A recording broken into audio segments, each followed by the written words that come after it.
మేము పంపుతాంలే sir. Vehicle checking చేస్తున్నాం కదా, వర్షం పడతా ఉంటుంది. వర్షం పడతా ఉంటే వెహికల్ ఆపిన టక్కని దిగేసి లాక్ చేసుకుని మళ్ళీ లాక్ ఓపెన్ చేసుకుని రవీంద్రనాథ్ రెడ్డి సారు ఆదేశాల మేరకు మా కదిరి రేంజ్ ఆఫీస్లో పనిచేసేటువంటి మా బీట్ ఆఫీసర్లు నిన్న రాత్రి తనిఖీ నిమిత్తము మొలకల చెరువు రూట్లో వెళ్ళగా మొలకల చెరువు రూట్లో నుంచి మన నల్ల చెరువు పెద్దల్లంపల్లె దగ్గర చెక్ చేస్తుండగా ఒక బండి ఆపి వెళ్ళిపోవడం జరిగింది.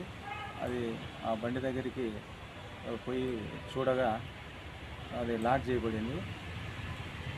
ఆ లాక్ను తీసి మా డ్రైవర్ సాయంతో చూడగా లోపల 13 ఎర్రచందనం చెప్పులు చేసిన దొంగలు కనిపించినవి.